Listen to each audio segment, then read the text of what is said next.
Here we have a new 2023 Honda Odyssey. This one comes in the Touring trim level in modern steel metallic, and we have gray perforated leather interior. Our powertrain consists of a 280 horsepower, 3.5 liter naturally aspirated V6, mated with a 10-speed automatic transmission. And this is going to be one step below the top tier Elite in terms of trim levels. So come around the front end here, we do have LED headlamps along with LED daytime running lights and LED fog lights. Fantastic look for the Odyssey. And I even like the chrome finish trim around the top there. Everything looks super premium. And then down here we have 19-inch wheels, also look fantastic. And we get passive keyless entry on the front two doors. And then we have our memory seat controls here, power mirror controls here. You pick a side and then you adjust with that dial there, set in the middle to cut it off. Power door lock controls. And then we have our rear window lock here. And then we have one-touch automatic up and down windows on all four doors. Plenty of storage, a bottle holder here. Second bottle holder there, it still has a little plastic on it. And then we have an electronic parking brake, pull up to engage, hit the brake, press down to disengage, automatic brake hold toggle there. And then we can use these two levers for our power sliding rear doors. Sorry if you didn't see that. These two here, and we can turn them off so they aren't able to be used. And then power lift gate, traction control, Honda sensing system, and then our parking sensors. We can toggle all of that as well. And this is how you open the hood latch. I'm gonna save that for later.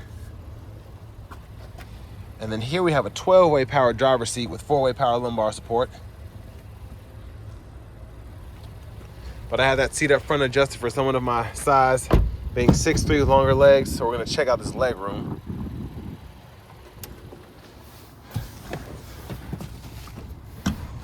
So pretty stellar.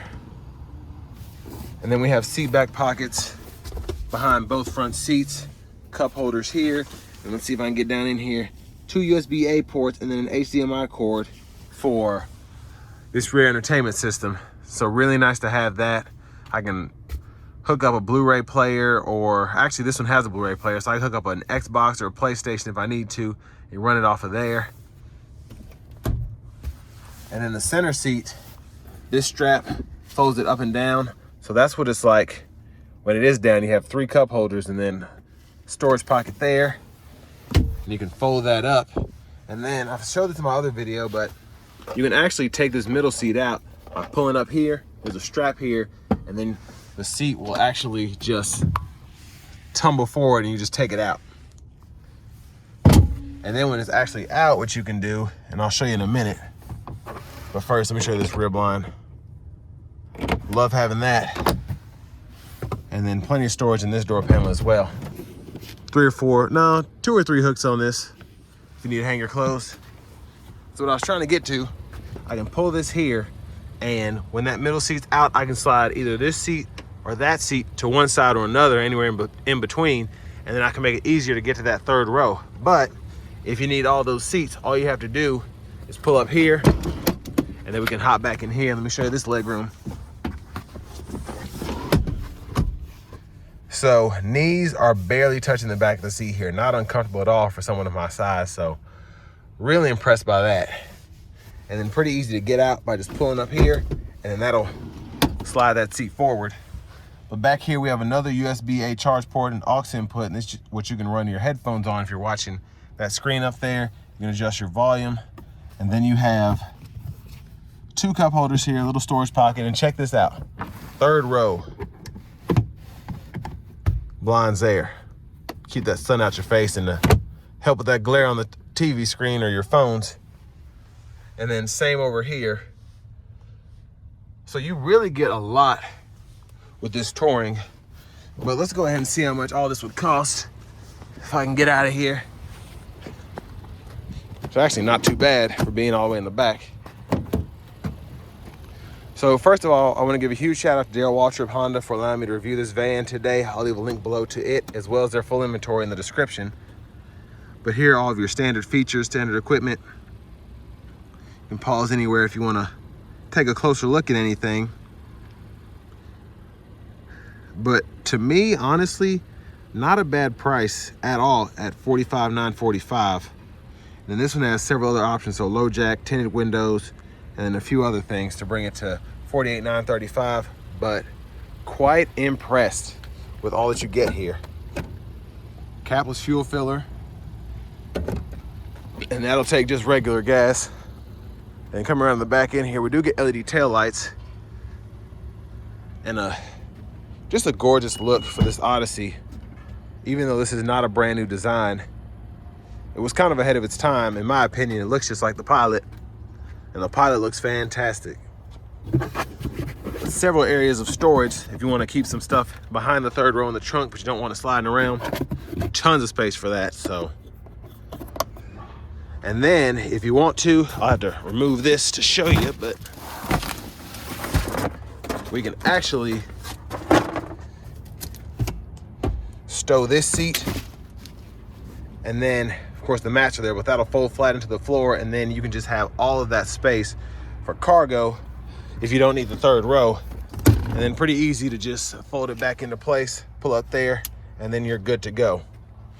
And then if you want to, you can honestly just fold the seat flat, and then I'll show you how to fold that second row flat and show you all the additional space you can have too. I gotta put this back in here.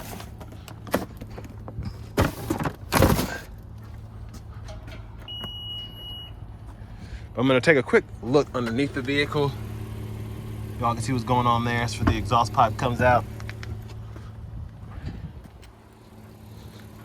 And then opening this door, fold that flat, just pull up here. And then like I said, you can have longer running objects. Really, technically run all the way to the front if you need to, because the left side will do that as well. And then you just have to unlock it by pulling up there and then lock it back into place. And then this front passenger seat is going to be powered with 4-way power lumbar support, and I believe that is an 8-way seat there. And the lockable glove compartment here, owner's manual's in there, and then plenty of storage as well in the middle there. And you have a 12 volt, a 115 volt 3-prong household plug-in, and then a USB-A port there. So like I said, for this money, I just feel like you get quite a bit in terms of features, entertainment, and then that trusty Honda powertrain. But there's that 3.5 liter naturally aspirated V6, mostly covered up. And just a pretty easy hood to open and shut. I'm gonna turn this air down a little bit. And then, I don't know if I showed you all, you'll probably see on the test drive, but there's a blind spot monitor just there. That's on either side.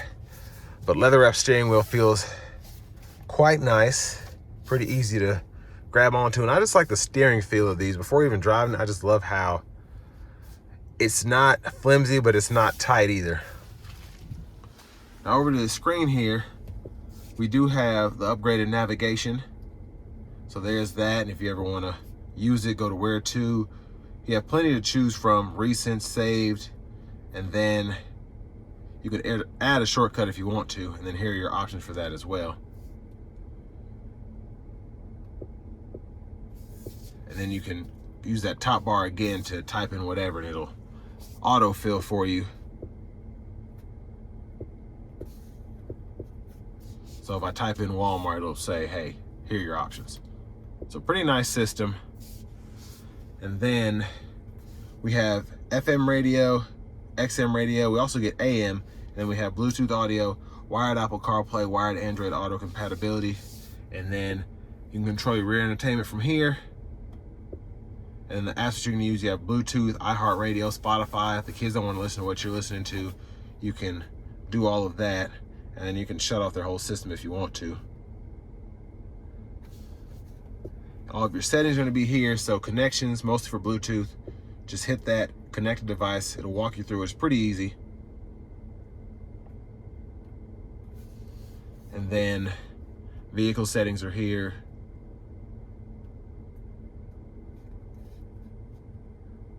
And then camera settings, if you ever need to do any of this stuff, this is where it is. And I always forget about this back button. This back button actually comes in handy because you don't have a back button on the screen. but you do have one right next to you.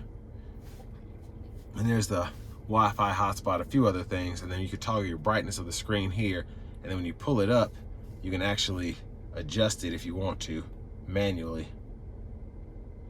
So I like that as well. And volume knob is here. You can press that to mute.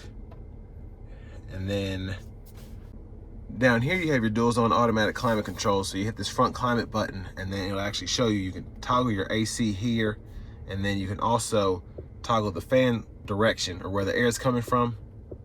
And the system's pretty responsive. And then for fan speed, you can adjust that here, or you can just hit a certain area or scroll on the screen.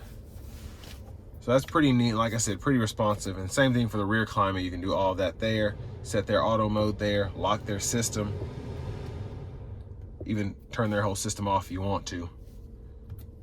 And then you can just go back here. You have buttons and knobs as well for fan speed and temperature, but to actually decide where you want the air to blow, you have to go into the screen there. But still, I'm not complaining about that. I complain about a few screens that you have to do everything in them. But there, I don't mind that because, like I said, it's pretty responsive and not a huge learning curve there. Toggle the whole system on and off on the screen here, or using the buttons here, excuse me. Now for the shifter, we do have a 10-speed. So hit the brake, press down there for reverse, hit this for neutral, hit this for drive, hit it again for the sport mode. And then in drive or sport mode, you can use the paddle shifters behind the steering wheel if you ever want to do that. And then we have an econ mode and then a snow mode for our drive. And then auto stop toggle here, 3-stage heated seats for the driver and the front passenger. And then our hazards are right here. So there's that Blu-ray player if you ever need it. Again, USB-A, 115 volt, 12 volt, plenty of storage for a purse or handbag there. It makes it easy to get to as well. And then you have a little storage cubby right in here. So if you need something to hide, this is a very, very good spot. You can hide that in there. And then over here, aux inputs there, USB-A input is down in here. And this has the wireless headphones that come with that entertainment system in here. So pretty nice spot. And you have a pretty bright light in there when it's dark out. But I love that we have 4 cup holders right here at your disposal. Sunglasses holder. And then we can see the rear from right here. And we also have a one-touch tilt and slide power sunroof. We can do that open and close. And garage door transmitters underneath this rear view mirror. And there's a view of the back seat from up here. And going back to the steering wheel, on the left side here, we have our track list or radio station presets. We can go through here, volume, and then these 2 arrows, this back button and this home button are all for the gauge cluster. So I can scroll through that using these arrows here, and then I can hit the home page to go back. And if I get too deep into stuff, for instance, let's say I'm in the trip computer and then I'm scrolling whatever, I can hit the home button and go right back to that page instantly. And then we have our Bluetooth controls here, voice recognition button here. Right side, we have our adaptive cruise, and then our lane keep assist system there. We can adjust that, cancel for the cruise control, and then this is the gap adjust for that as well. Blinkers here, headlamp controls, corners off, and then this is auto, and then our auto high beams will be enabled, and then we can turn the high beams all the way on, flash the high beams there, and then we have our fog light controls here. And then to the right side of the steering wheel, this stalk, we have one-time intermittent, low, high, and then we can adjust our intermittent wipers here. We can adjust our rear wiper here, and then turning that either way will get us rear wiper fluid, and pushing up here will get us front wiper fluid. One quick look at that gauge cluster there. Push button start. And finally, here's our key fob with remote start. But next it's time we go ahead and take this 2023 Honda Odyssey Touring out on the road for a quick test drive. So from behind the wheel of the Honda Odyssey here, love how this van drives. I've always loved how it drives. it's just an easy learning curve. It drives like a car or like a small SUV. It doesn't feel like I'm driving a bus or anything like that. So still a great driving feel, and you still have that Honda reliability as well. It's had a V6 in it for about as long as I can remember, and you'll see these get 300,000, 400,000 miles on them. But especially with the newer models, what's the best is all of the safety, the Honda sensing that you get. So having the adaptive cruise and the lane keep assist system, and then on top of that, having blind spot monitoring is just fantastic.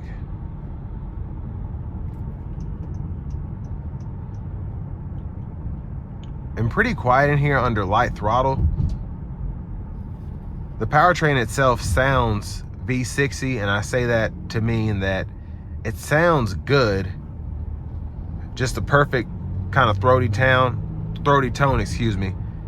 It doesn't sound strained at all, but it also doesn't sound like a pickup truck, like a full-size pickup truck, I should say. So I just like the driving dynamics of it a lot.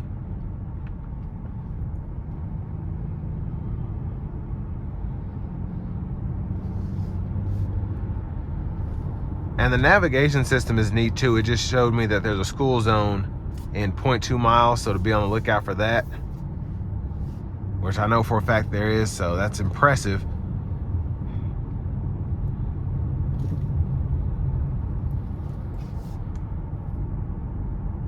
And what's cool about the Odyssey as well is I wouldn't mind driving this daily, honestly. It's a pretty good driving van, but on top of that, I can fit up to 8 people in it. And then I can even take a seat out if I want to have more space, or fold the seats into the floor, or fold them flat for more storage.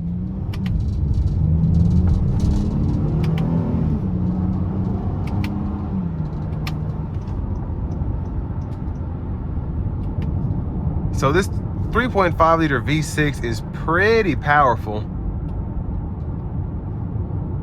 and it's just fun to use paddle shifters in a minivan coming from a red light. Just such an exhilarating feel, and it's also funny at the same time.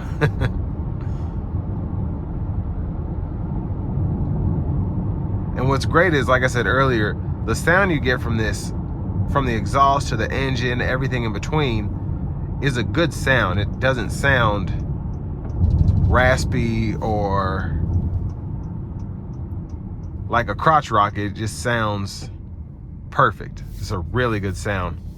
And for heavy traffic like in today, a really good van having to go from the brake to gas, so on and so forth.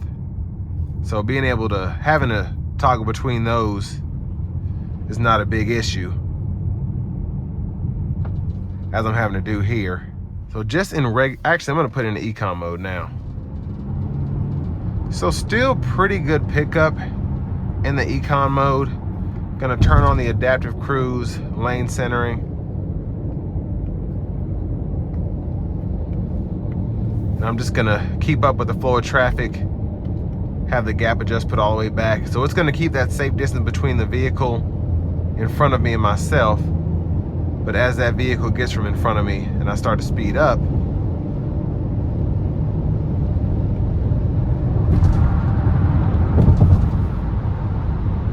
we have the nice, calm and relaxing adaptive cruise with the full lane centering system. And I've said this a million times, I'll say it 1,000,001 times. Honda system is grade A when it comes to that. But for the money versus the Sienna and the Pacifica, the Odyssey is kind of my favorite, specifically in this Touring. If they had a plug-in hybrid, it would definitely take the cake in my opinion. But until that happens, it's anyone's ball game in terms of the minivan segment. So this will bring me to an end of my review of the 2023 Honda Odyssey Touring.